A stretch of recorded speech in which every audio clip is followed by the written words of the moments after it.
Bienvenidos al módulo 2 del curso de Seguridad de la Información. En este módulo vamos a hablar un poco más de a qué nos enfrentamos. Terminamos el módulo 1 hablando del concepto de autenticación y de contraseña.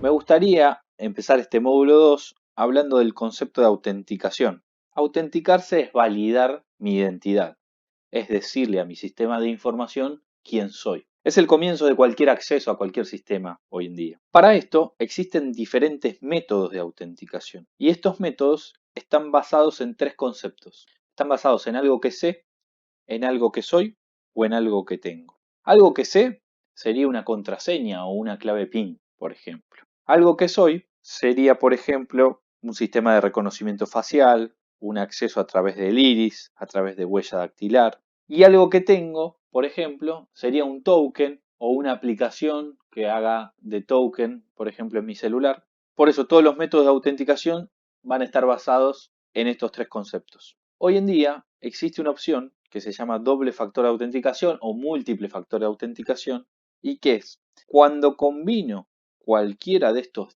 tres métodos de autenticación, tengo una capa más de seguridad sobre esa autenticación.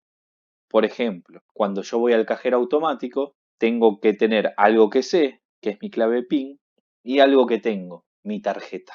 O por ejemplo, los sistemas bancarios hoy, la mayoría de los sistemas bancarios y de home banking ya cuentan con sistemas de multifactor de autenticación. También las aplicaciones de Android, Google, Facebook tienen la posibilidad de seleccionar un doble factor de autenticación a través de una clave, un código PIN, un código de SMS, una aplicación que hace de token. Y esto nos permite, como decía, agregar una capa más de seguridad a la hora de que el sistema verifique mi identidad. Vamos a hablar de cómo los ciberdelincuentes pueden acceder a nuestras contraseñas. ¿Cuáles son los ataques más conocidos para tomar la contraseña? O los más utilizados, ¿sí? Por ejemplo, los ataques de malware, lo que la mayoría de las personas llama virus, pero implica un montón de softwares maliciosos que podrían tomar nuestras contraseñas. Un método también conocido es la ingeniería social, es la utilización de técnicas de persuasión para lograr que me den la contraseña. Por otro lado, existen las técnicas de fuerza bruta, que es por eso que se piden que las contraseñas tengan determinada longitud y demás. Estos ataques son de tipo diccionario, tienen una base de datos con una serie de contraseñas y se empiezan a probar esas contraseñas hasta que puedan detectar la mía. Después, obviamente, a través de dispositivos y conexiones Wi-Fi no seguras. Esto también se utiliza para tomar nuestras contraseñas. Y es por eso que si bien a la hora de solicitar la contraseña se piden muchas cosas, es importante que tengamos en cuenta a qué nos enfrentamos y que es por eso que tenemos que tomar los recaudos necesarios para tener contraseñas seguras. ¿Y qué pasa con las contraseñas, no? Digo, hoy en día, aparte de que tienen mala publicidad, desde una autocrítica por ahí a los profesionales y a las estrategias de seguridad de la información, lo que le pedimos al usuario es mucho, ¿no? Empezamos.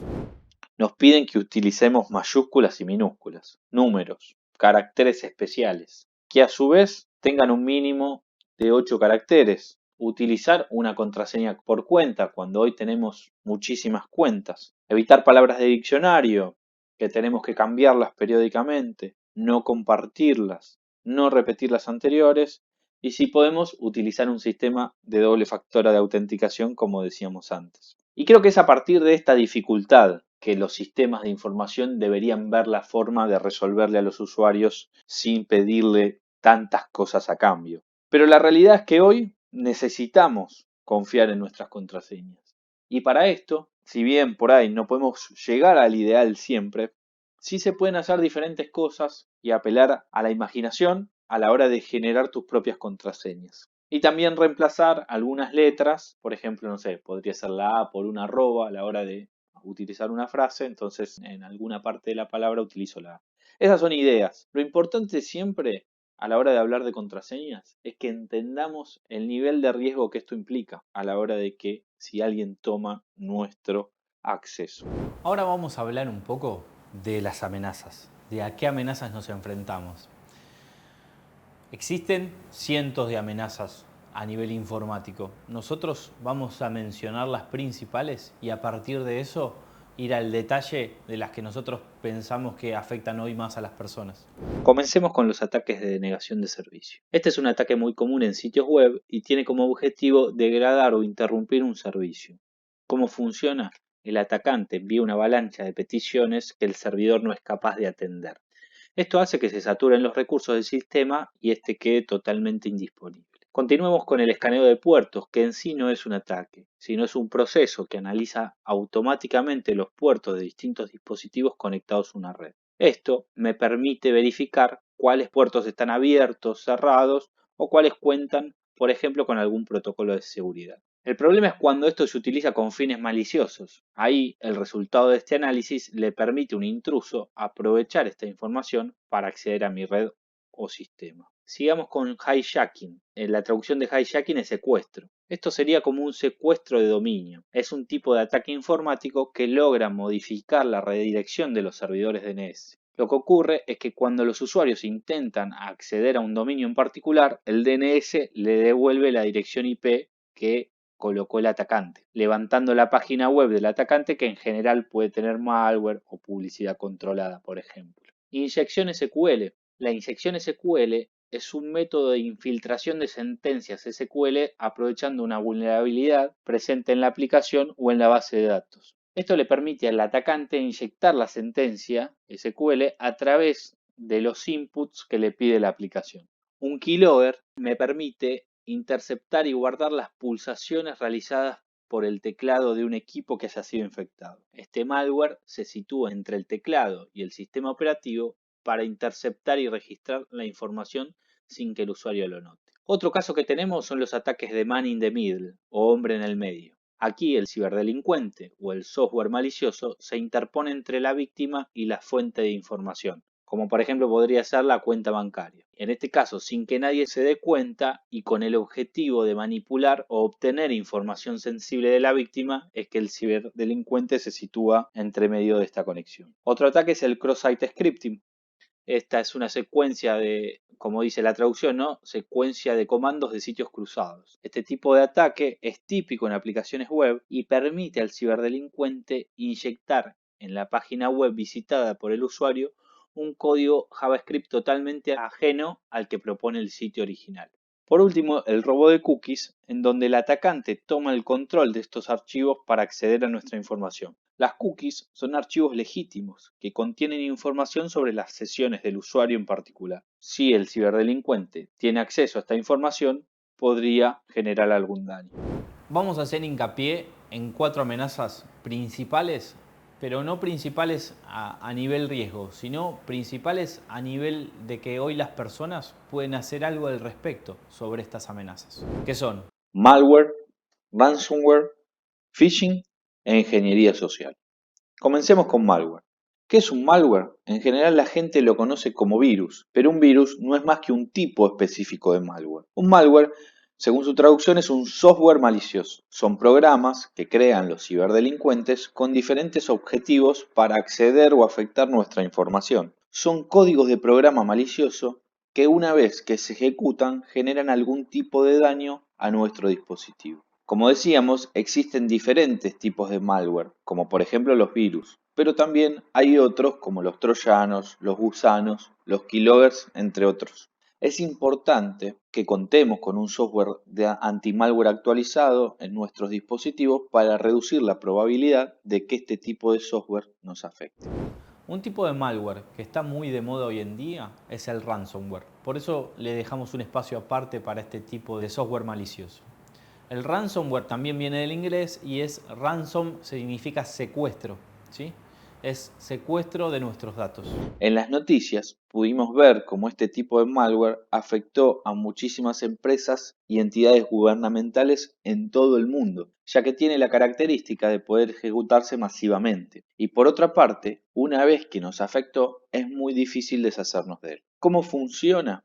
Es un programa que cuando se ejecuta en un dispositivo cifra o encripta diferentes archivos a los que ya no voy a poder acceder. O sea, que los datos siguen estando ahí, pero ahora no los puedo acceder porque ese cifrado me pide una clave para desencriptar y mostrarme los valores originales. Esa clave solo el atacante la conoce y seguramente yo no la pueda obtener. A través del mismo ataque en pantalla nos va a aparecer una billetera virtual para pagar el rescate en bitcoins, por ejemplo. Así obtener, entre comillas, la clave para remover el cifrado. Digo entre comillas porque aunque paguemos, no sabemos si el delincuente nos va a hacer llegar la clave. Por lo que siempre nuestra recomendación es no pagar en ningún caso. Y así evitar también que se siga fomentando este tipo de ataques. Es mucho más importante, como hablábamos antes de los controles preventivos, en este caso, por ejemplo, tener backup de nuestra información, tener el antivirus actualizado, tener los parches de seguridad al día, para no poder ser afectados con este tipo de malware. Otro de los conceptos que vamos a hablar hoy es el concepto de phishing, ¿sí? ¿Qué es phishing? Es una técnica por la cual el ciberdelincuente nos va a engañar con información falsa para que nosotros mismos le demos los datos confidenciales que él quiere para en general obtener algún beneficio económico. Lo más común es un correo electrónico falso donde me piden que ingrese información de mis cuentas o datos personales. Es uno de los métodos de ataque más utilizados en todo el mundo y esto es por los resultados que obtienen los delincuentes. ¿Cómo nos damos cuenta que se trata de un mail falso de phishing y que no es uno real? Lo primero que tenemos que hacer es, en cada mail que recibimos, entender quién nos lo envía. Muchas veces son remitentes que no conocemos. A partir de un remitente desconocido, antes de brindar cualquier información, tenemos que darnos cuenta si es un mail verdadero o no. De todas formas, el remitente también podría ser falso. Luego, vamos a mirar el subject, el título del mensaje, para entender qué tipo de mensaje es. Cuando se trate de un título que llama mucho la atención, por ejemplo, peligra su cuenta de banco, su tarjeta ha sido bloqueada, o como en este caso, urgente, o cualquier tipo de mensaje que quiera captar nuestra atención, ya tenemos que empezar a sospechar. Ninguna entidad o banco nos va a pedir actualizar datos a través de un correo electrónico. Después, ya podemos ir al cuerpo del mensaje, que en general este tipo de correo tiene faltas de ortografía, errores de redacción, de puntuación, etc. Estos mensajes también tengan seguramente uno o más links a los que nos pidan acceder. La recomendación es solo acceder a los links que sabemos que son seguros. Ante la duda es preferible no leer el mail y también si es de un remitente conocido, bueno, tomarnos el trabajo de reenviar y preguntar sobre ese correo que recibimos. Por ejemplo, recibí un correo de un amigo diciendo mirá las fotos y un link y nada más.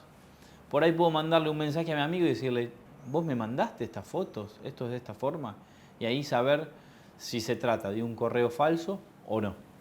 Ahora les voy a mostrar dos ejemplos de ataques de phishing muy originales. Hago un paréntesis para agradecerle al licenciado Cristian Borguelo, director de Seguinfo. Seguinfo es uno de los blogs más completos de seguridad en habla hispana, por permitirme mostrar estos ejemplos. También los invito a que ingresen a su sitio segu-medioinfo.com.ar para enterarse de todo tipo de novedades e información de seguridad. A ver si se dan cuenta.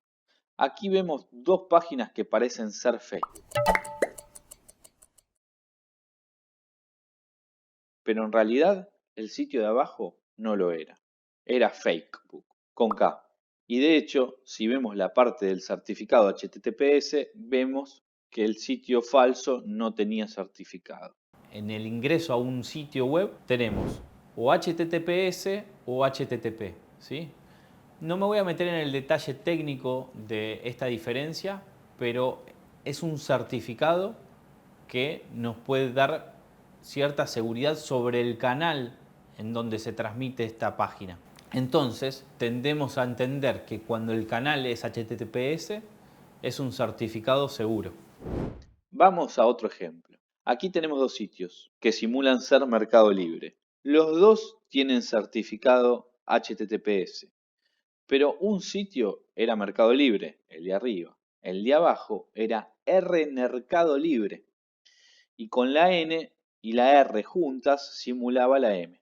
En ambos casos, la víctima accedía al link a través de un mail de phishing, completaba la información y en vez de estar accediendo a Facebook o Mercado Libre, el atacante obtenía los datos de la cuenta.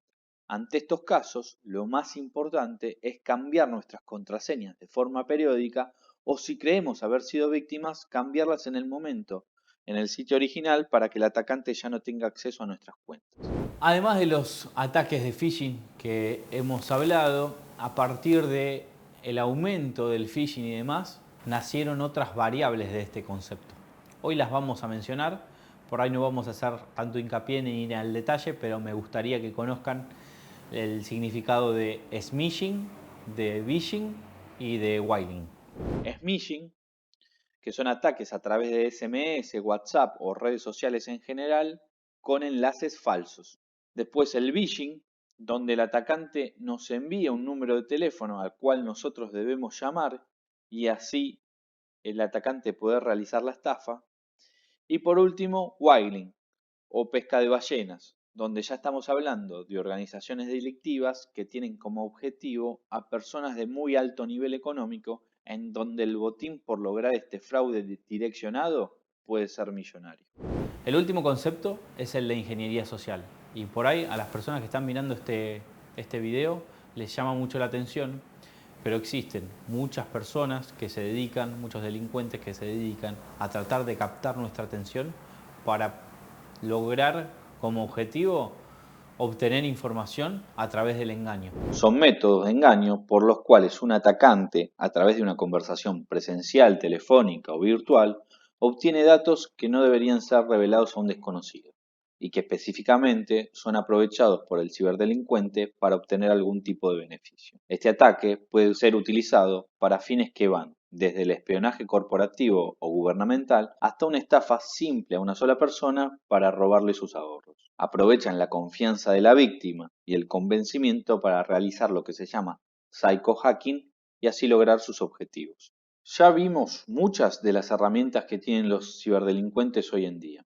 Ahora vamos a hablar de cómo nos protegemos de estos ataques. Primero, cómo se protegen las organizaciones. A través de estrategias concretas de seguridad de la información, con políticas y estándares claros, con programas de manejo de riesgo, como ya vimos en el módulo 1, con programas de concientización, educando y entrenando periódicamente a sus colaboradores y por último, implementando controles que permitan la detección temprana de cualquier tipo de incidente de seguridad. Específicamente, y ya metiéndonos en la parte técnica, las organizaciones cuentan con diferentes herramientas y procesos de protección, algunos más sofisticados que otros, que solo vamos a nombrar, como por ejemplo antivirus y antimalware, procesos de control de acceso a los sistemas, implementando cifrados y doble factor de autenticación, con procesos de actualización de parches y control de vulnerabilidades, estableciendo seguridad en las aplicaciones y desarrollando software que consideren la seguridad desde el inicio de ese desarrollo, estableciendo seguridad perimetral y en las redes a través de, por ejemplo, IPS y firewalls, con sistemas SIEM para manejo de eventos que sirven para detectar y neutralizar amenazas, con sistemas de prevención de fuga de información o DLP y con centros de operaciones o lo que se conoce como SOC. Obviamente, todo esto depende del tamaño de la organización, de sus posibilidades económicas y del riesgo que estén dispuestos a aceptar. Todos esos conceptos o esos sistemas los utilizan las organizaciones para proteger y para completar su estrategia de seguridad. ¿Sí? Son controles, medidas y demás que nos sirven para que esa estructura, para que esa información esté protegida. Y por último, y ahora sí me gustaría hacer un poco más de hincapié en este detalle, es cómo nos protegemos nosotros, las personas. Y espero que después del curso esta pregunta la podamos ir contestando juntos. A ver, algunas cosas. Con contraseñas seguras, protegiendo nuestra privacidad, no instalando aplicaciones dudosas, teniendo todos mis dispositivos actualizados, no utilizando y no conectándome a redes Wi-Fi gratuitas o inseguras, tener un software anti-malware en mis dispositivos, utilizar filtros de navegación, utilizar dispositivos USB cifrados. Y por último, y un poco también para ir cerrando el curso, la recomendación que damos es siempre tomarnos un segundo más, siempre pensar antes de hacer clic, que es lo que en el día a día no podemos hacer. Como se mueve hoy el mundo, no nos tomamos un segundo para pensar si es realmente lo que vamos a hacer, lo que vamos a publicar, lo que vamos a subir, lo que vamos a aceptar o lo que vamos a abrir. Y a veces ese segundo es el que nos puede dar la diferencia entre el margen de recibir el ataque o no. Les agradezco a todos por haber participado de este curso introductorio a la seguridad de la información. Espero que les haya gustado y recuerden que pueden descargar el material para practicar para el examen. Muchas gracias. Hasta la próxima.